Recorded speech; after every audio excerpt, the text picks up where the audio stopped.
I'm Rachel Hernandez, real estate investor turned mobile home investor and best-selling author.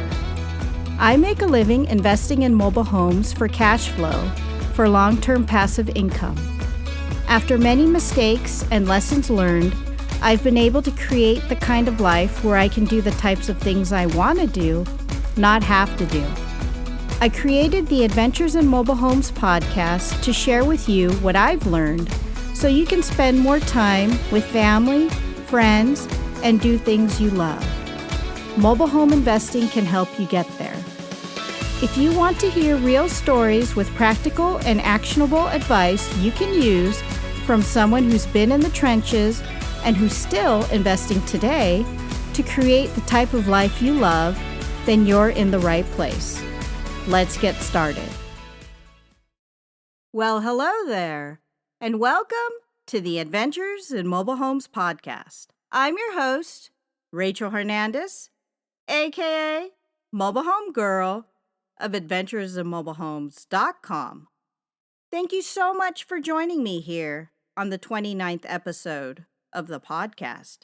Now, just in case you missed it, be sure to tune in to the last episode where I talk about how to screen buyers or renters for your mobile home investing business during your open houses and the application process. This is the second episode for this series, and you can find it along with the show notes at www.adventuresinmobilehomes.com/28. And that is the number 28. Okay, so let's get started. So last week, I talked about the process of screening buyers or renters during your open houses for your mobile home investing business. Again, you want to be sure to take note of the people who come early or on time for each open house that you have. These will be your most serious buyers or renters. Why? Because they took the time to get there on time and can follow directions. But it's not just about getting there on time. You have to look at their mannerisms and see if they are the types of people that you can work with for the long term. Do they seem respectful? What types of things are they doing while looking through the home? What types of questions are they asking you? Do they have good reasons to move? How much do they know about the neighborhood? Do they have friends and/or family members living in the park? And do they seem genuinely interested? These are all questions you want to ask yourself when interacting with people at your open houses. Again, those who are late or do not seem like they can follow directions, I don't take them seriously. Yes, I'm polite and courteous, but I don't spend that much time with them. And that gets me to an important point. Time. How much time do you want to spend meeting and talking with prospective buyers or renters? In order to be successful for the long term, you have to be smart about it. And that means being able to focus on people who are truly good candidates for the mobile homes that you have on the market. Not the looky-loos or the people who will waste your time, or even worse, those that wouldn't be a good fit for you to work with for the long term. So take note of these people while at your open houses. Be sure everyone signs in so you have everyone's contact information including their name and phone number at a minimum at your open houses. And one of the things I like to do is put a star next to the people I feel good about on the sign-in sheet and make notes and observations on a separate notepad while everyone is going through the house. This way, I can go back and look at my notes when I start receiving applications to remind me of what I liked about certain people and what I didn't like about others. Now, if you're interested, I've got a form available that you can use for your open houses in my new book, if you'd like to check it out. I'll be sure to put a link here in the show notes. I've got you covered. But today, I want to continue to talk about the application process when it comes to screening buyers or renters for the mobile homes that you have on the market. Once people have called and have attended the open house, now what? What is the next step in the process? And how exactly do you determine who you're going to pick as a buyer or renter for the homes you have available? But before we move on, let's hear a word from our sponsor. Hey there, Rachel here. Do you need help with your mobile home investing business? Do you have questions that you need answers to? Maybe you have a potential deal in the works and you need a second opinion from an expert. Perhaps you just need someone to help guide you and get started. But you don't want to spend thousands of dollars doing it. Well, look no further. If you need help with your mobile home investing business or plans to be a mobile home investor, I do offer mentoring to those who need it. Get the help you need and your questions answered from me, an expert who has the experience and invests in mobile homes day in and day out. If you'd like to learn more, go to www.adventuresinmobilehomes.com/need-help. Again, www.adventuresinmobilehomes.com/need-help. Get started today, and I'll talk to you soon. Now, back to the show. Okay, first things first. So, you've passed out a few applications at your open house to prospective buyers or renters. You've got everyone's contact information and have had everyone sign in. You've starred the people that you like and have a good feeling about based on your observations at the open house. And you've taken your notes. You've made note about the people who just seem to be looky-loos, but took an application anyways. Or you made note of some people who kept asking you all kinds of questions, which you didn't have a good feeling about. There were things said that may jeopardize their ability to pay on the home. Or it just didn't seem like they had a good reason to move. Whatever the case may be, you've passed out applications. You have everyone's information who signed in. And you've got your notes together. Now what? Well, you wait for the applications to come in. If someone mentions at the open house that they would fax it into you on a certain day, make note of that. See if they actually do what they say. Now, if they do, that's a good indication of a serious buyer or renter. If not, they may not be as serious about the home. That's just my experience and take on the subject. But let's get down to the application itself. Once the applications start coming in, then what? Which applications do you confirm and go over first? And which ones do you put off to the side? How do you prioritize the applications that come in for the mobile homes that you have on the market? Well, that's a good question. For me, I prioritize by going back to my notes and the open house sign-in sheet. Who actually turned in the application when they said they would?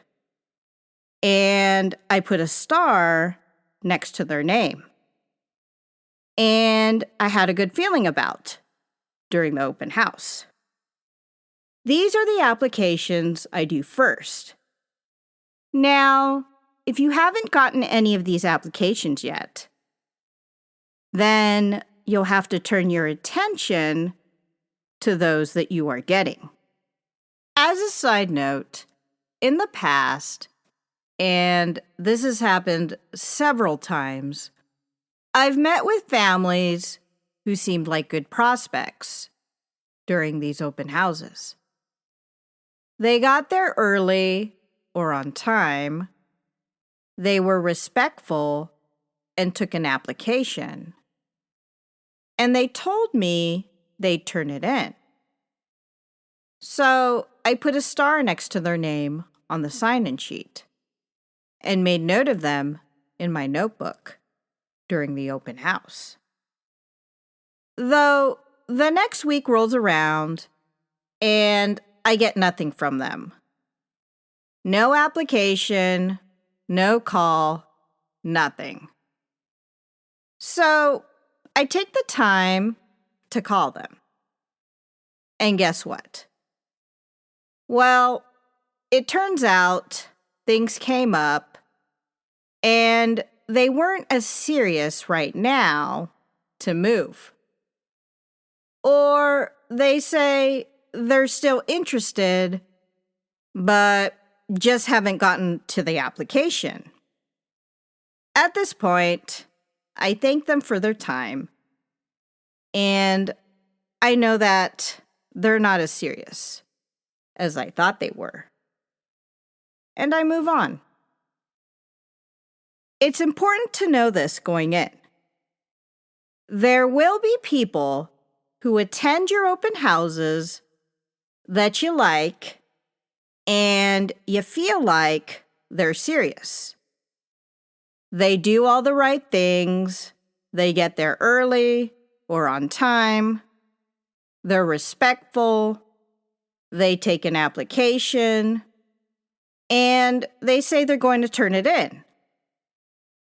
But the next week rolls by and nothing happens. So take it from me. It's really not worth your time to follow up with these people. Continue your marketing and hold your open houses every week, even as the applications come in, until the home is filled, meaning there's a new family in the home and you've done all of the paperwork to get them in there. That's when a deal is finally done and over.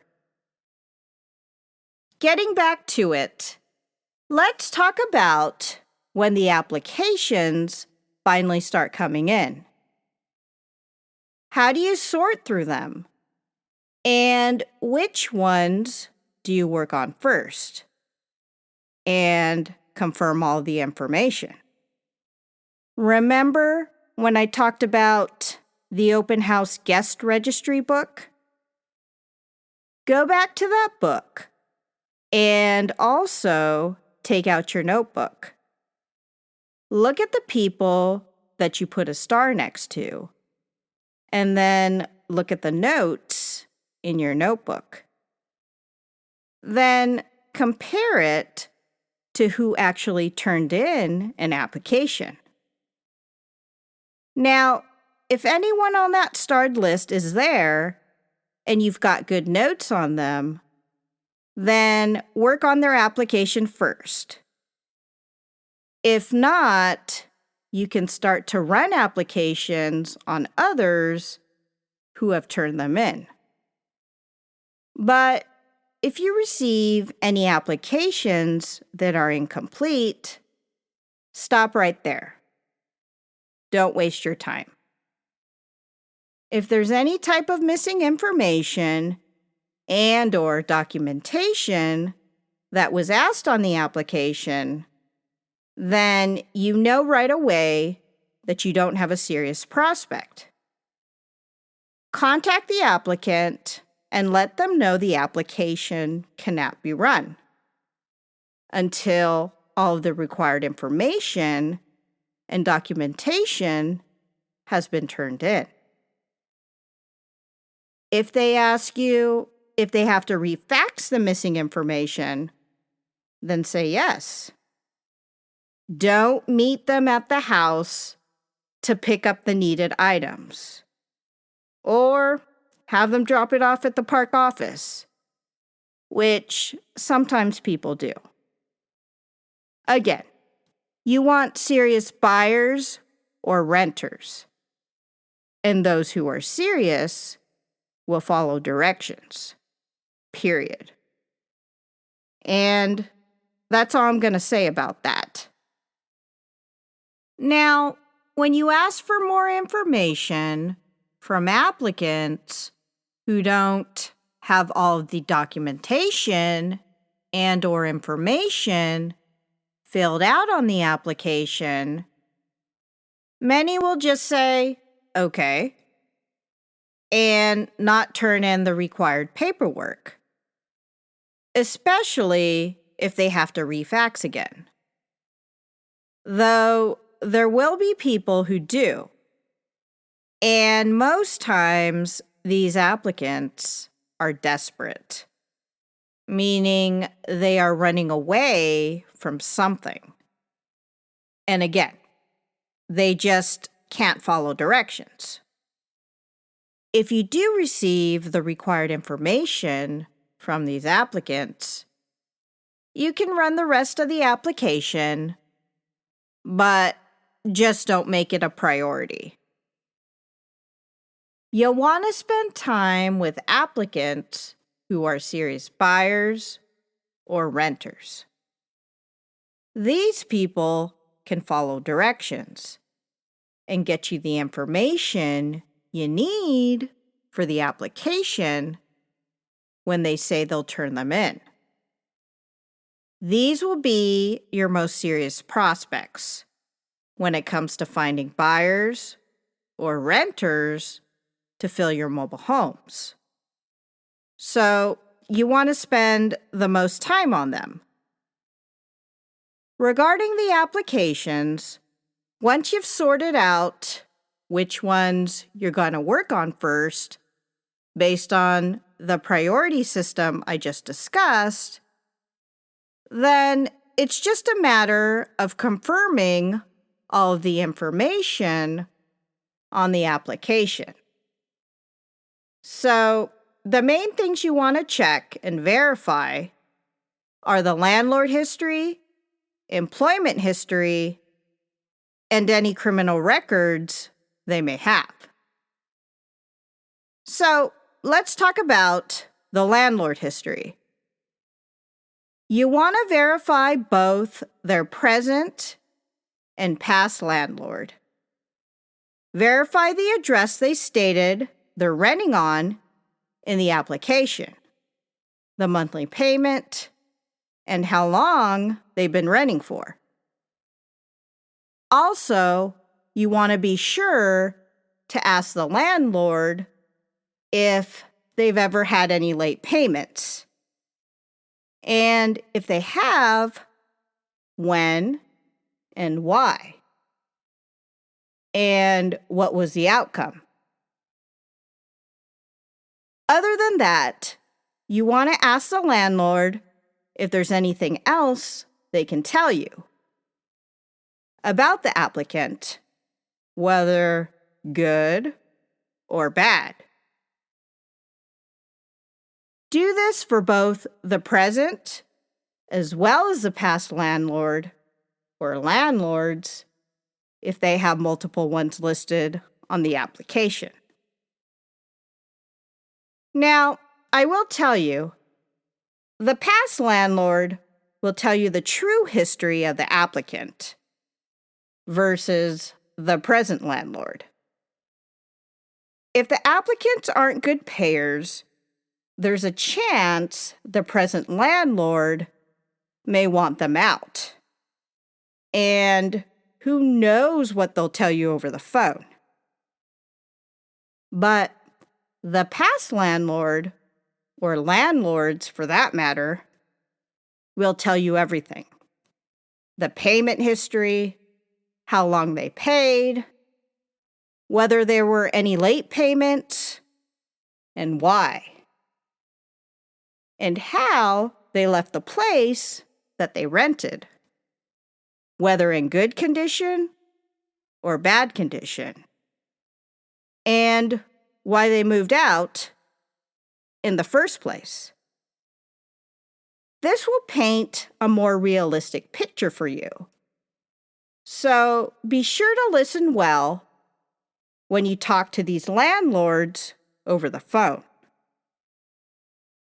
And if you get any applicants without any landlord payment history, and you will, as I have, well, then it's up to you if you want to give them a chance. For some investors, they do take risks on these type of applicants if they have a good feeling about them, though they ask for a bigger move-in fee to make up for the fact that there is no past and or present landlord paying history. Though for me, I don't really take these applicants into consideration. And they're not at the top of my list when it comes to going over applications. For me, I can't make a decision on an applicant and know whether they're going to be a good payer or not without any past and present landlord paying history. I need both to make a decision. So usually, in these types of cases, I run all of the information. But I tell the applicants that they just didn't pass. Moving on, let's talk about employment. Now, for most mobile home parks that I work with, usually high-end parks, they require the residents to be in the same line of work and at the same company for the past 3 years. If they see a lot of job hopping and moving around, especially if they go back and forth between different industries, then usually these applicants are not approved. So for me, when I run my own applications, I have to follow this protocol, since prospective applicants have to pass both my application as well as the park's application to be a resident of the park and live there. So I do the same thing.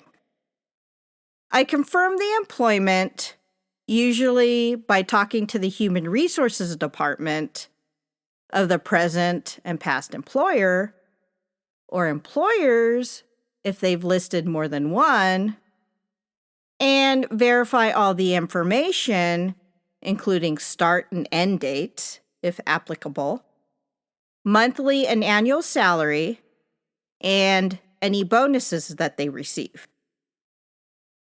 Lastly, I ask if there's anything else they want to add about the applicant as an employee of the company. Now, sometimes they'll say good things or bad things. And other times, they'll say there's nothing else to add.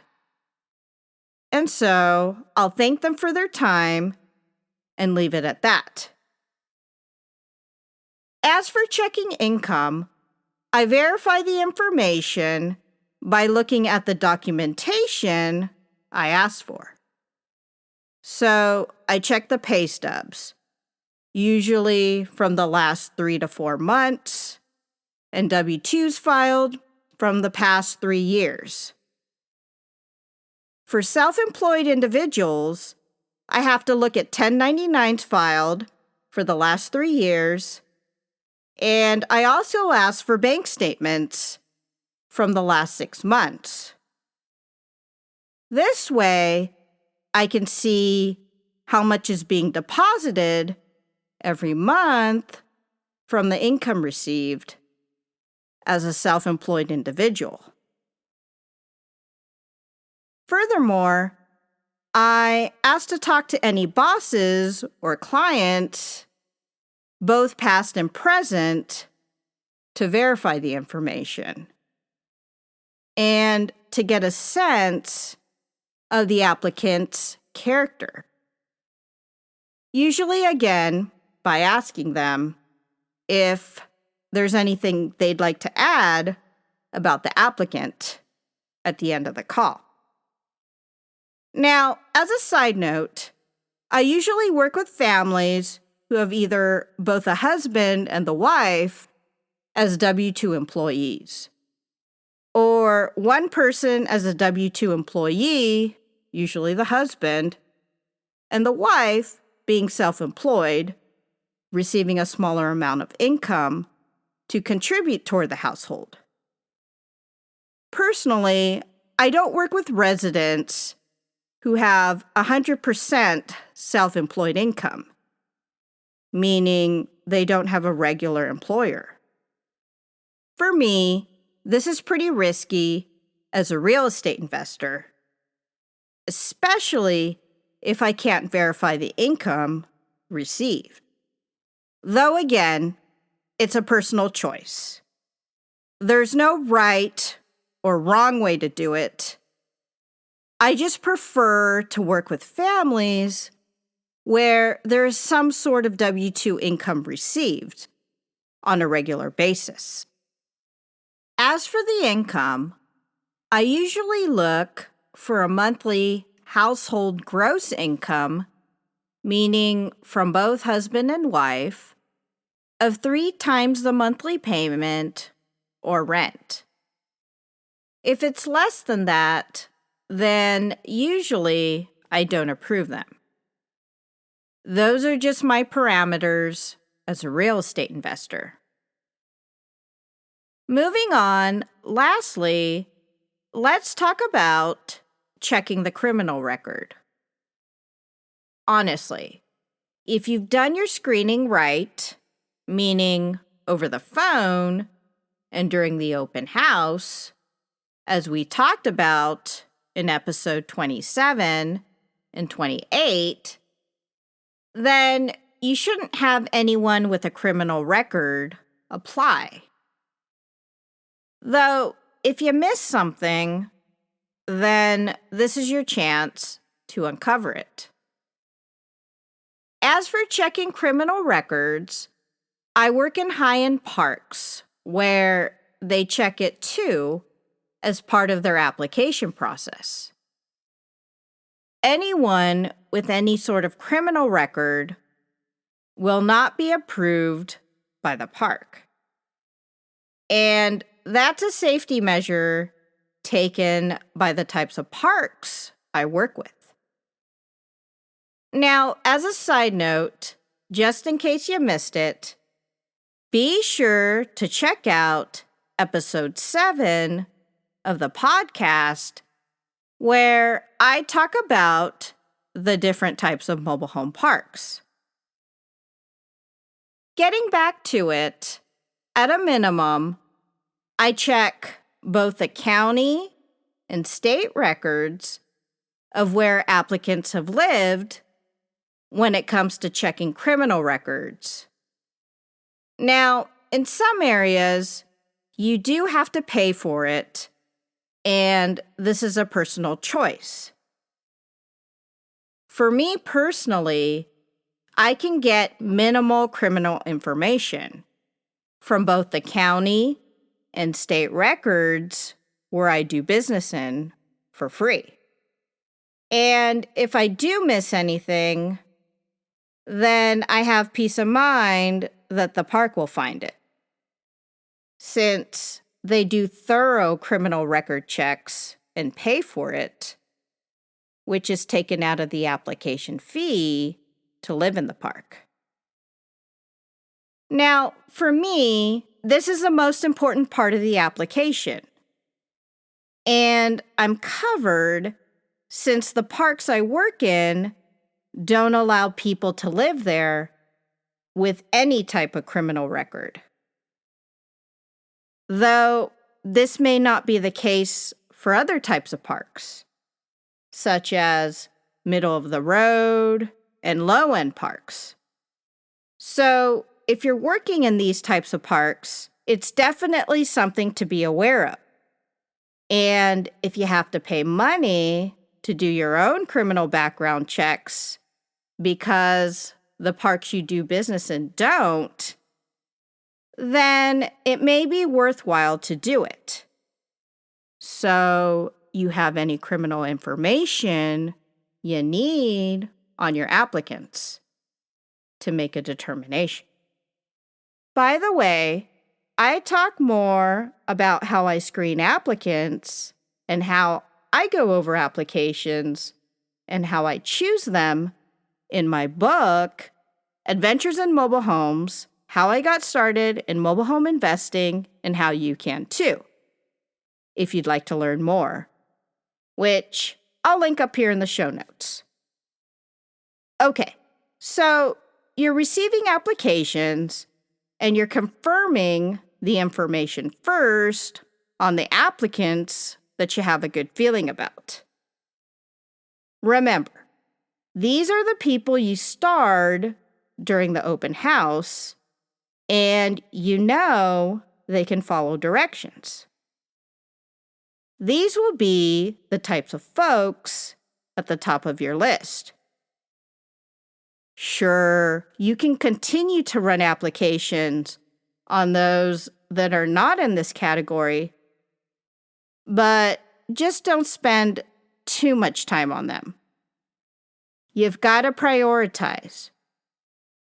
Remember, the goal is to fill the home with people that you feel comfortable with, as you really don't want to have to take back the home in the future.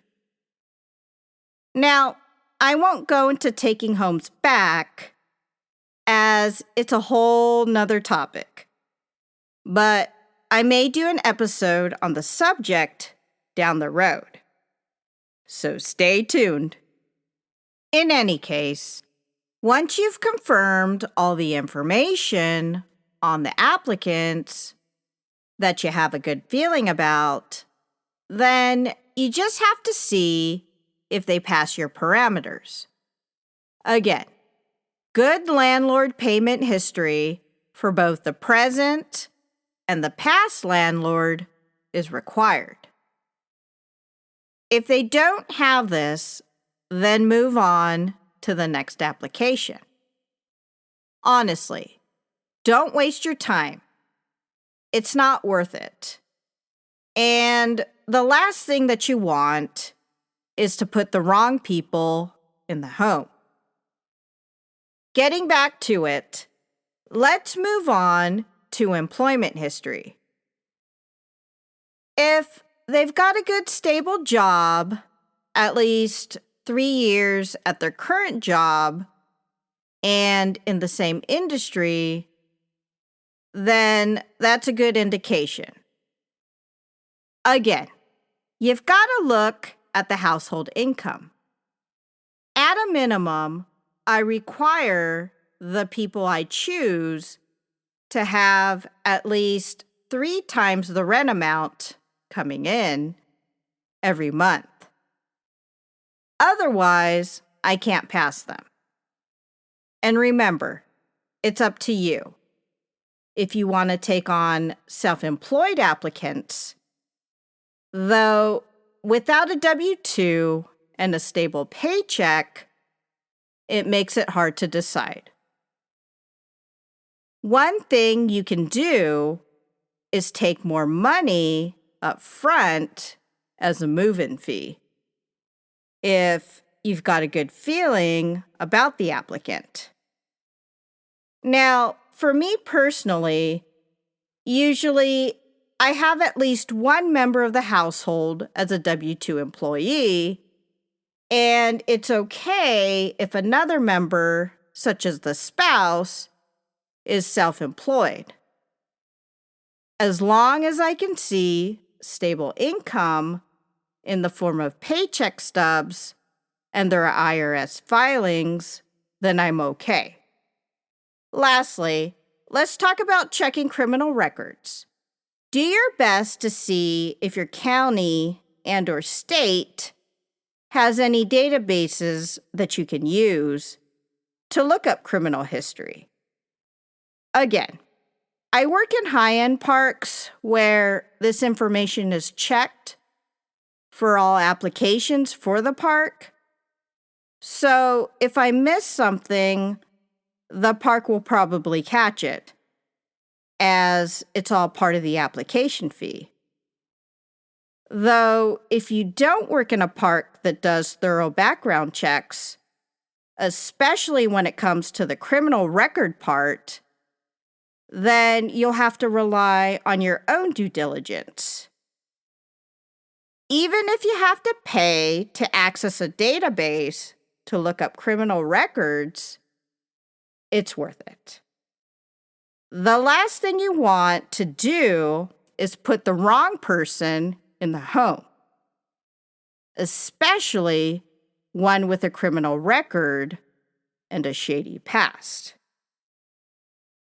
Now, once you have all the information confirmed on the application, then it's time to make a decision. Remember, choose wisely. Now, if among the applications you've received, none fit your criteria, then continue to market the home and hold your open houses. Remember, you only have one home to fill, but many applicants to choose from. So choose wisely. Now, if you're working with an applicant and everything checks out on the application, meaning they've done everything that you've asked them to when they say they're going to, and they've passed all your criteria on the application, such as the landlord payment history, both present and past landlords, employment information, and criminal background check, well, then you're ready to make a decision and approve them. Call them up and let them know. Tell them that they're approved for the home, but they will still need to pass the application for the park. Now, they should know this already, as this should have been discussed at the open house. Tell them to call up the park manager to set up a time to pick up an application and turn it in. But remind them you still have to continue to show the home until it gets filled. Tell them you're still collecting applications and screening applicants. This creates a sense of urgency. So if they're really serious, they will go ahead and fill out an application for the park and turn it in as soon as they can. Now, before you approve any applicant, you should tell the park manager first. This way, they know to expect a call or a visit from the applicant. Tell the park manager why you approve them and why you think they'd make a good resident for the park.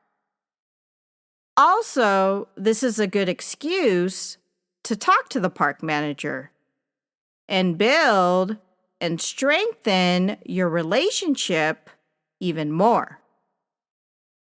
As an investor with over a decade of experience in this business, I can tell you, park managers and owners want to see you as the investor working. So you just can't expect to hide behind a computer screen and not visit or talk to them at all. By seeing you on a regular basis and seeing that you're working, you build trust, which takes time. But once you build it, you'll be ahead of the competition. So there you have it. My take on how to go over applications that you receive from either buyers or renters for the mobile homes that you have on the market, and the steps you need to take to prioritize which applications you do first and which ones you don't put in too much time into, and why. Remember, you want to put the right people in the home, so choose wisely. It's not a race to fill your homes with just anyone. You need to fill them with people that you feel comfortable with, who are honest, reliable, and do what they say. This will be very important when things get tough and/or situations come up. It's better to be working with honest people than dishonest people. Believe me, I know this from experience, and that's all I'm going to say about that. Apart from prioritizing the applications that you receive, you have to also know how to confirm and verify all of the information on the application. Again, have your own set of criteria of what you're looking for and stick to it. While going through the applications, go with the applicant that you feel the most comfortable with and whose information checks out. If the information does not check out on the application, then you know you're working with a dishonest prospect. So move on and keep marketing your home until you find an applicant that works for you. Moving on, once you've approved an applicant, the next step is to send them to the park office to get approved by the park. And again, keep marketing your home until it gets filled and the new residents have moved in. Because I will tell you, and I'm speaking from experience, not everything goes the way you think it will. So be prepared, just in case things don't work out. And if you need help in this area, definitely let me know. I do offer mentoring to those who need it. And I'll put a link here with more information in the show notes if you're interested. So, what did you think? Did this episode help you as a mobile home investor? I hope so. If you've enjoyed the show and find value with it, please consider supporting the show. I've enjoyed this podcasting journey so far, and it's something that I've always wanted to do.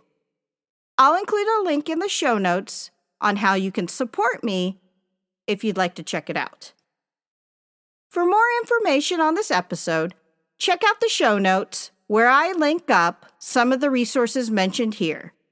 You can find it at www.adventuresinmobilehomes.com/29.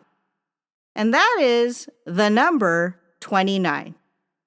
Again, www.adventuresinmobilehomes.com/29. And if you enjoyed this episode, please be sure to share it with family and friends. And be sure to subscribe. If you have some time, I'd love to hear your feedback through a short Apple Podcast review. Until next time, this is Rachel Hernandez, aka Mobile Home Girl of the Adventures in Mobile Homes podcast, signing off. Thanks for tuning in.